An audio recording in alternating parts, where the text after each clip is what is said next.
December 26, 1996. A mother's scream pierces through the silence of a Boulder, Colorado morning. But what Patsy Ramsey discovers that morning isn't just a missing child. It's a 2.5-page ransom note that will become the most analyzed piece of evidence in criminal history. And here's what most people don't know. The world's foremost handwriting expert was convinced she wrote it herself. The ransom note demanding $118,000 for JonBenét's return was written on paper from inside the Ramsey home, using a pen from inside the house. But that's not the most shocking part. What experts discovered when they compared Patsy Ramsey's handwriting samples from before the murder to samples taken after will completely change how you see this case. The samples from post-murder were written completely differently than samples from pre-murder. This wasn't just natural variation in handwriting. This was deliberate alteration. Donald Foster, a linguistic expert from Vassar College, had previously believed the parents were innocent. But everything changed when he gained access to the ransom note and samples of Patsy's writing from before the murder. He became convinced she had written it. Every single handwriting expert retained by police couldn't exclude Patsy Ramsey as the author of that ransom note. They couldn't just go on the stand and say she definitively wrote it, because that's not how handwriting analysis works legally. But the evidence was overwhelming. The formation of letters, the spacing, the pressure patterns, the way she crossed her T's and dotted her I's, everything pointed to one person. Here's where it gets even more interesting. Investigators discovered that Patsy had been involved in theatrical productions, specifically a play called The Prime of Miss Jean Brodie. This play contains specific language patterns and phrases that appear almost identically in the ransom note. Even more telling, the play includes unusual spellings of words like possession, which appears misspelled in the ransom note in exactly the same way it appears in the play script that Patsy used for her theatrical performances in pageants. The connection goes deeper than just similar phrases. Patsy had used this play script extensively, memorizing lines and studying the characters' speech patterns. The ransom note contains theatrical language, dramatic flourishes, and an almost performative quality that mirrors the speaking style from The Prime of Miss Jean Brodie. It's as if the person writing the note was unconsciously channeling a character they had spent months embodying on stage. But the Ramsey family's behavior immediately after the murder tells an even darker story. Instead of desperately cooperating with police to find their daughter's killer, John and Patsy Ramsey dodged interviews with police for months. Not days, not weeks, months. Their legal team constantly attempted to set up terms for any interviews, including one demand that shocked investigators. They specifically requested that no behavioral analyst be present during questioning. Think about that. If your child was murdered and you were innocent, why would you care if a behavioral expert watched your interview? Unless you had something to hide. This demand is particularly suspicious because behavioral analysts are trained to detect deception through body language, speech patterns, and emotional responses. Innocent parents typically welcome any expert who might help catch their child's killer. The fact that the Ramseys specifically wanted to exclude this type of expert suggests they were afraid of what a behavioral analysis might reveal. The parents' legal team started requesting direct access to evidence and DNA testing immediately after the murder. This isn't normal behavior. Most families trust law enforcement to conduct thorough investigations. They don't immediately lawyer up and start demanding access to crime scene evidence, unless they're trying to stay ahead of what investigators might discover. Within hours of finding their daughter's body, the Ramseys had already contacted high-powered attorneys and begun building a legal defense strategy. This rapid response suggests pre-planning or at least an awareness that they would need legal protection. Innocent parents are usually too devastated to think about legal strategy in the immediate aftermath of their child's murder. What happened at 1:05 p.m. on December 26th might be the single moment that saved the real killer from justice. Detective Linda Arndt made a decision that defies all kidnapping protocol. She told John Ramsey and family friend Fleet White to search the house again. John Ramsey went straight to the basement and found JonBenét's body. Here's what most people don't understand about what happened next. If that was your daughter and you found her after she'd been missing, you'd probably pick her up too. You'd be hysterical and not thinking clearly about preserving a crime scene. That reaction is completely understandable and human. Any parent would instinctively want to hold their child, to comfort them, even if they were obviously deceased. But here's the problem. Letting John Ramsey pick up his daughter's body essentially ruined the case forever.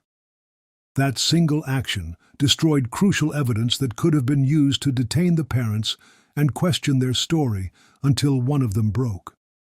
Then the real story, maybe involving the brother accidentally killing her, would have come to light. The moment John Ramsey moved his daughter's body, he contaminated the crime scene in a way that made it impossible to determine the original position of the corpse, the exact location of evidence, and the sequence of events that led to her death. Forensic experts need crime scenes to remain undisturbed to reconstruct what happened. Moving the body eliminated crucial information about how JonBenét died and who might have killed her.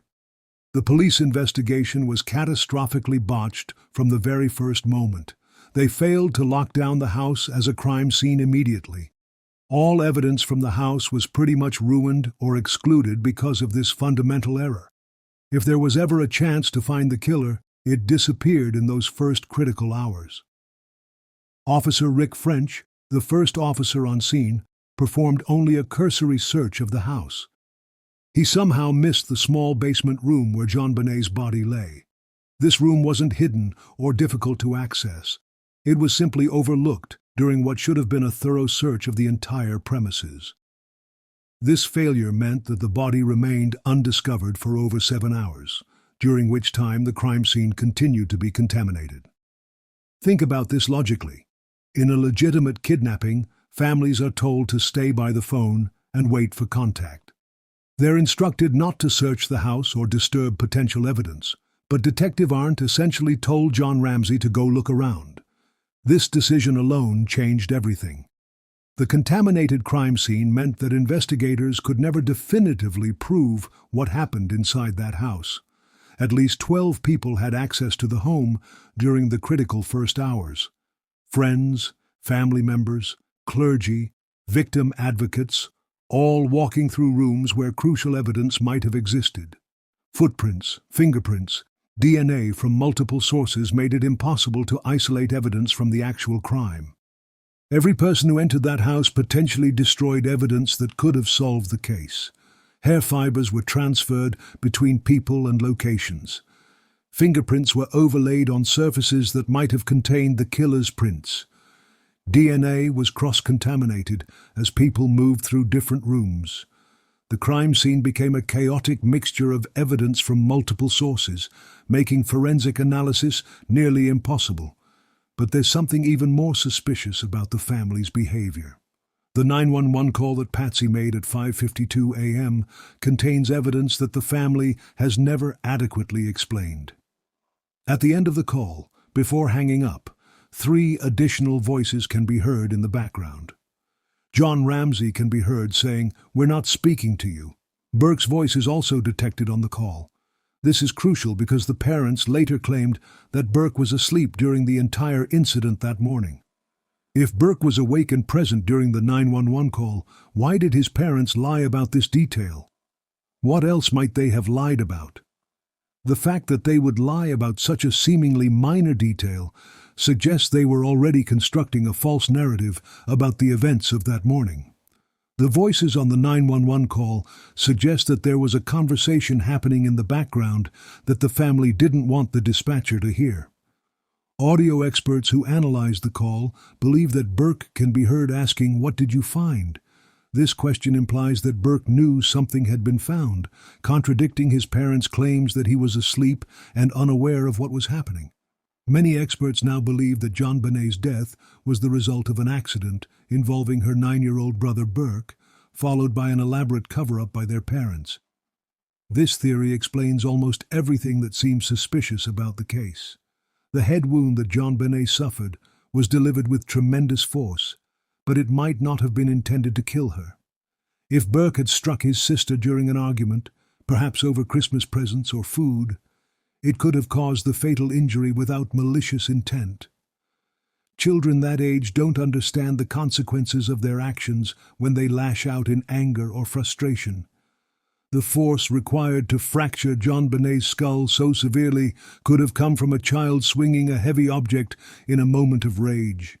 A flashlight, a baseball bat, or even a golf club could have delivered the fatal blow. Burke would not have understood that such a strike could kill his sister. To him, it might have seemed like just another sibling fight that had gotten out of hand. Parents discovering their daughter severely injured and possibly dying might have made desperate decisions to protect their surviving child. Imagine finding your son had accidentally killed your daughter.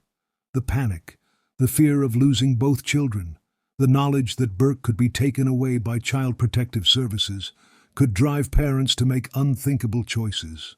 The timeline suggests that JonBenét might have lingered for some time after receiving the head injury. Medical experts believe she could have survived for up to 2 hours after the skull fracture. This window of time would have given panicked parents the opportunity to construct an elaborate staging scenario to make the death look like the work of an intruder. The strangulation with the garrote wasn't the cause of death. It was staging. The elaborate device constructed from items in the house was designed to create a narrative that would point away from the family. Real killers don't spend time constructing complex murder weapons when simple methods would work. The garrote was made from a paintbrush handle from Patsy's art supplies and cord found in the house. The construction required time, deliberation, and knowledge of where to find the materials. An intruder would not have spent precious time searching through the house for art supplies to construct such a device. They would have brought their own weapon or used something readily available. This staging theory explains the ransom note perfectly. A panicked mother, trying to create evidence of an intruder, sits down and writes a lengthy note using language and phrases familiar to her from theatrical performances. The note is too long, too detailed, too personal because it wasn't written by a real kidnapper. The ransom note contains 376 words spread across 2.5 pages. Most legitimate ransom notes are brief and to the point. Kidnappers want to minimize their exposure and the amount of evidence they leave behind. They don't write lengthy manifestos that increase their chances of being caught through handwriting analysis or linguistic fingerprinting. The note also demonstrates intimate knowledge of the family's financial situation, specifically mentioning John's $118,000 bonus. This information would not have been readily available to an outsider. It suggests someone with detailed knowledge of the family's personal business, someone who lived in the house and had access to private financial information. With Netflix putting out new documentaries about this case, public opinion is shifting. More people are beginning to see the evidence that investigators saw from the beginning. The brother theory isn't just speculation anymore. It's becoming the most logical explanation for what happened in that house. The Netflix documentaries have renewed public interest in the case and brought attention to evidence that was previously overlooked or dismissed. New experts are analyzing old evidence with fresh perspectives, and many are reaching the same conclusion that the original investigators suspected but couldn't prove due to the contaminated crime scene. There are so many odd things about this story that individually don't mean much, but together paint a clear picture. The child pageant background adds another layer of dysfunction to the family dynamic. JonBenét was dressed up and paraded in front of audiences, photographed in adult-like poses, living a life that no 6-year-old should experience. The pageant world that JonBenét inhabited was filled with adult expectations and pressures that could create tension within the family. Burke might have felt overshadowed by his sister's pageant success, leading to resentment that could boil over into violence during a moment of childhood anger. The competitive atmosphere and focus on JonBenét's appearance and performance might have created an unhealthy family dynamic. The misinformation that has surrounded this case for decades has obscured the truth. Reporter Charlie Brennan, using police sources, published numerous completely false stories that influenced public perception. One of the most egregious examples was a story about John Ramsey flying his private plane to Atlanta with his daughter's body. This story was entirely fabricated. The question is whether Charlie Brennan ever wrote retractions about the inaccurate stories he published. How many other false reports did he write based on fake tips from cops? The media circus created a situation where the public was forming opinions based on lies and misinformation. This deliberate spreading of false information helped create reasonable doubt about the family's guilt and diverted attention from the real evidence. The false stories weren't random errors. They seemed designed to make the family appear more suspicious while simultaneously providing alternative explanations that could confuse potential jurors. This sophisticated misinformation campaign suggests coordination between someone in law enforcement and media outlets to control the narrative around the case. If you're starting to see this case in a completely different light than you did before watching this video, make sure you hit that subscribe button, because we're about to reveal something about Patsy Ramsey's behavior that will shock you even more. Upon watching footage of Patsy Ramsey during interviews and press conferences, her reactions seemed completely disingenuous. As someone trained to observe human behavior, something is fundamentally off about her emotional responses. She displays grief when cameras are rolling, but there's a performative quality that doesn't feel authentic. Patsy's background in theater and pageants gave her extensive experience in performing emotions for audiences. Her public appearances after JonBenét's death often seemed more like performances than genuine expressions of grief. She would cry on cue for cameras, but appeared composed and calculating when she thought she wasn't being observed.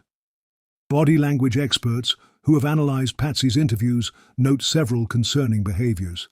She frequently looks up and to the left when answering questions, a pattern associated with constructing false memories rather than recalling real events. Her hand gestures don't match her emotional expressions, and she often smiles inappropriately when discussing tragic details about her daughter's death. Unfortunately, since Patsy passed away in 2006, we may never know what information died with her. But her death also means that she can never be held accountable for what many believe she did to her own daughter. The timing of her death from ovarian cancer eliminated the possibility of ever getting a deathbed confession or finding new evidence that could definitively prove her involvement. The DNA evidence that has been used to suggest an intruder theory is trace DNA that is very unlikely to be connected to the crime. This evidence has been manipulated and misrepresented to support theories that an outsider killed JonBenét. But experts who understand DNA analysis know that trace amounts can come from manufacturing processes, casual contact, or cross-contamination. The trace DNA found on JonBenét's clothing could have come from factory workers who manufactured the clothing, store employees who handled it before purchase, or even family members who did laundry. In today's world, we understand that DNA transfer is much more common and easier than was previously believed. Finding trace amounts of unknown DNA on clothing is not unusual and doesn't necessarily indicate the presence of a killer. What's suspicious is that the authorities didn't leak the DNA information like they leaked everything else. Plus, they spread a bunch of inaccurate information about other evidence. This selective release of information suggests a deliberate attempt to control the narrative and create reasonable doubt about the family's involvement.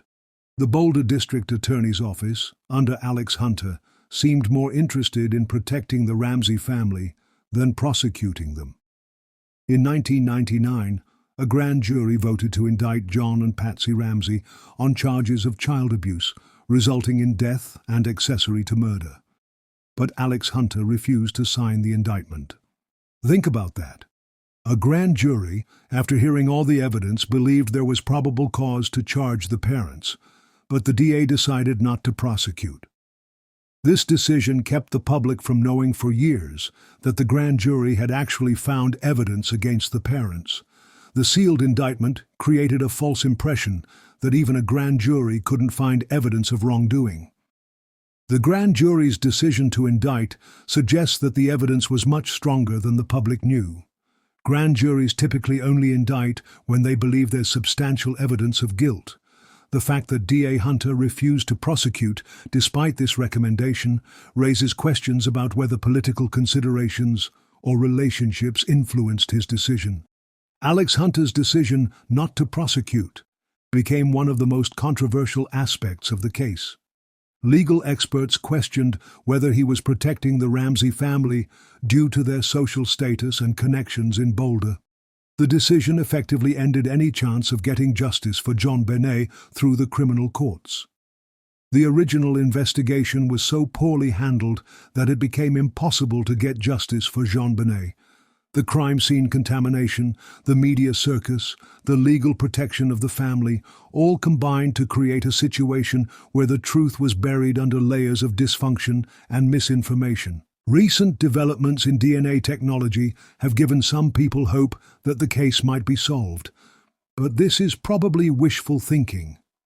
The trace DNA found at the scene is not significant enough to definitively identify a killer, and after nearly 3 decades, the chances of finding a match that leads to a conviction are virtually zero. The genetic genealogy techniques that have solved other cold cases require much more substantial DNA samples than what was found in the JonBenét case. The trace amounts available are insufficient for the advanced testing that has helped solve cases like the Golden State Killer. Even if a match were found, the DNA could easily be explained as innocent transfer rather than evidence of murder. What many people don't understand is that the DNA evidence has been grossly oversold to the public. The samples are so minimal that they could have come from anyone who had casual contact with JonBenét's clothing before or after the murder. Factory workers, store clerks, friends who hugged her, family members doing laundry, anyone could have left these trace amounts.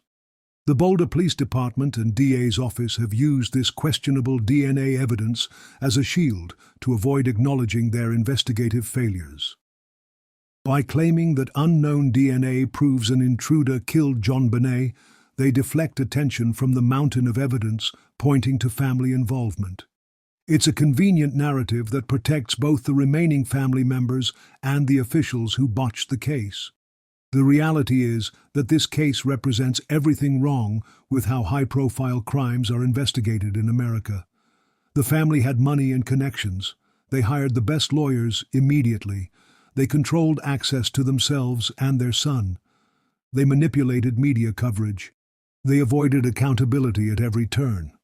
Wealthy families in America have access to legal resources that ordinary citizens can only dream of. Within hours of JonBenét's body being discovered, the Ramseys had assembled a legal dream team that included criminal defense attorneys, PR specialists, and private investigators. This level of legal protection is simply not available to most families facing criminal investigation. The Ramsey legal strategy was brilliant in its execution. By immediately lawyering up and controlling all access to family members, they prevented police from conducting the type of intensive questioning that typically breaks suspects in family murder cases. They turned what should have been a murder investigation into a legal chess game where they held most of the advantages. Most people don't realize how close investigators came to solving this case in the first few days. If the crime scene had been properly secured, if the family had been separated and questioned immediately, if the evidence hadn't been contaminated, the truth would have emerged. The first 48 hours after a murder are crucial for solving the case. During this window, suspects are still in shock and haven't had time to coordinate their stories or construct elaborate defenses. The Ramsey family's immediate legal protection prevented investigators from taking advantage of this critical time period. Detective Linda Arndt later testified that she felt outnumbered and unsafe when John Ramsey brought JonBenét's body upstairs. Her instincts told her that something was fundamentally wrong with the family's behavior. She had investigated other child murders, and the Ramseys' reactions didn't match those of innocent parents. The police had enough suspicious behavior and evidence to detain the parents and question them separately until one of them broke. In most similar cases, parents eventually crack under pressure and reveal what really happened. But the Ramsey family's legal strategy prevented this from happening. Separate interrogation is a standard technique used to solve family murder cases. When parents are involved in their child's death, they rarely have perfectly coordinated stories. Under pressure, inconsistencies emerge, and eventually, someone breaks. The Ramseys' refusal to be questioned separately eliminated this investigative tool. The handwriting evidence alone should have been enough to focus the investigation intensely on Patsy Ramsey. When you combine that with her theatrical background, her knowledge of the house and family finances, her behavior after the murder, and the staging of the crime scene, the picture becomes clear. Multiple handwriting experts reached the same conclusion about Patsy Ramsey's involvement in writing the ransom note, yet none of this evidence was ever presented to a jury. The legal system failed to hold anyone accountable for what appears to be an obvious case of family involvement in child murder. The theatrical elements in the ransom note are impossible to ignore once you understand Patsy's background. The dramatic language, the movie references, the performative quality of the writing all point to someone with stage experience. The note reads like a script written by someone playing the role of a kidnapper, rather than an actual demand from real criminals. Burke Ramsey, who was 9 at the time, has lived his entire adult life under suspicion. If the brother theory is correct, he's been carrying the weight of accidentally killing his sister for nearly 30 years. The parents' decision to cover up the accident, if that's what happened, destroyed multiple lives. Burke's rare public appearances show someone who seems profoundly uncomfortable discussing his sister's death. His 2016 interview with Dr. Phil was particularly revealing. His inappropriate smiling and strange effect when discussing JonBenét suggested someone who had never properly processed the trauma of that night. Whether that trauma came from losing his sister or from accidentally causing her death remains unclear. The psychological toll of keeping such a massive secret for decades would be devastating for anyone, but especially for someone who was just a child when it happened. If Burke accidentally killed his sister and his parents covered it up, he's been living with guilt, fear, and the constant threat of discovery for his entire adult life. The elaborate nature of the cover-up, if it occurred, shows the lengths parents will go to protect their surviving child. Writing a fake ransom note, staging a sexual assault, constructing a garrote, all of these actions would require desperate people making desperate choices in a few hours. The staging had to be convincing enough to fool investigators, at least initially. This meant creating physical evidence that would support an intruder theory while eliminating any evidence that pointed to family involvement. The parents would have had only a few hours to construct this elaborate deception while dealing with the trauma of their daughter's death. The $118,000 ransom demand, matching exactly John's Christmas bonus, couldn't have been known by an outside intruder. This detail alone should have focused the investigation on family members from day one. But the contaminated crime scene and legal maneuvering prevented investigators from pursuing this obvious lead. The specificity of the ransom amount is one of the most damning pieces of evidence against the family. Corporate bonuses are typically confidential information not shared outside the immediate family. An intruder would have no way of knowing this exact figure unless they had access to private financial documents or conversations within the household. What makes this case so frustrating is that the evidence was there from the beginning. The handwriting analysis, the behavioral inconsistencies, the staging of the crime scene, the family's non-cooperation with police, all pointed in one direction. But a combination of investigative incompetence and legal strategy prevented justice. The Boulder Police Department's inexperience with high-profile murder cases showed from the very beginning. They treated the Ramseys as victims rather than potential suspects, allowing them to control the narrative and contaminate evidence. More experienced investigators would have immediately separated family members and secured the entire house as a crime scene. The media circus that surrounded the case made fair prosecution nearly impossible, even if charges had been filed. The constant coverage, much of it based on false information, created an environment where finding impartial jurors would have been extremely difficult. The Ramsey legal team understood this and used media manipulation as part of their defense strategy. If you've made it this far in this video, you're clearly as fascinated and frustrated by this case as we are. The fact that nearly 30 years later, we're still discussing what should have been a straightforward investigation shows how badly the system failed JonBenét Ramsey. Make sure to like this video and share it with anyone who thinks they know the truth about this case, because what we've revealed here changes everything.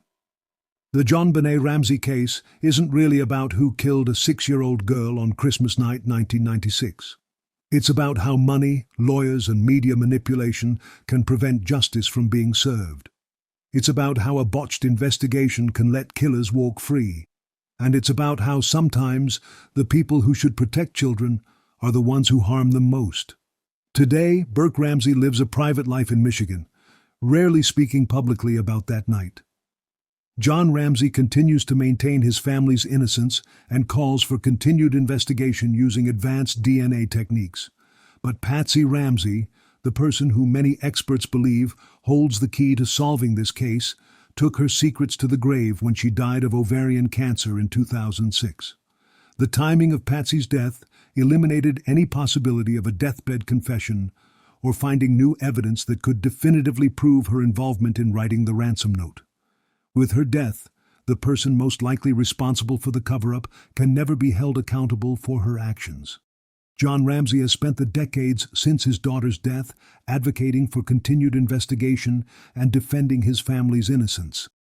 He's written books, given interviews, and pushed for advanced DNA testing. But his continued protests of innocence ring hollow to many who understand the evidence against his family. The truth about what happened in the Ramsey house on December 25th and 26th, 1996, may never be officially acknowledged. But the evidence tells a story that makes sense when you strip away the misinformation and focus on facts. A family accident, followed by panic, followed by an elaborate cover-up that has lasted nearly 3 decades. The most likely scenario is that Burke Ramsey struck his sister during a late-night argument, possibly over Christmas presents or food. The blow caused a skull fracture that would prove fatal, but didn't kill her immediately. When the parents discovered what had happened, they made the desperate decision to stage an elaborate kidnapping and murder to protect their son from being taken away by authorities. This theory explains every piece of evidence in the case. The ransom note, written by Patsy using language from her theatrical background. The staging of the crime scene to suggest an intruder. The family's immediate legal protection and refusal to cooperate with police. The contamination of evidence, the misinformation campaign. Everything fits together when viewed through this lens. JonBenét Ramsey deserved better than the investigation she received. She deserved better than the media circus that turned her death into entertainment. And she deserved better than a justice system that failed to hold anyone accountable for her murder. The real tragedy isn't just that she died. It's that her killer may never face justice because the system designed to protect her failed at every level. The case serves as a cautionary tale about the American justice system's treatment of wealthy defendants. The Ramseys' ability to hire top-tier legal representation immediately after the murder created an uneven playing field that favored them over the pursuit of truth. This disparity in legal resources means that justice often depends more on financial means than on guilt or innocence. For nearly 3 decades, JonBenét Ramsey has remained frozen in time as the 6-year-old beauty pageant contestant whose murder captivated the nation. But she was more than just a victim in a famous case. She was a little girl who loved performing, playing with friends, and spending time with her family. She deserved to grow up, to have a life beyond the tragedy that ended it. The failure to solve her case represents a failure of every institution that was supposed to protect her. The police failed to conduct a proper investigation. The district attorney failed to pursue justice. The media failed to report accurately. And her own family may have failed her in the most fundamental way possible by prioritizing their own protection over accountability for her death. Until someone takes responsibility for what happened to JonBenét Ramsey, her case will remain a symbol of how the powerful can escape justice through money, legal manipulation, and time. The truth may be buried with Patsy Ramsey, but the evidence of what really happened that Christmas night continues to point in one unmistakable direction toward a family that chose self-preservation over justice for their murdered daughter.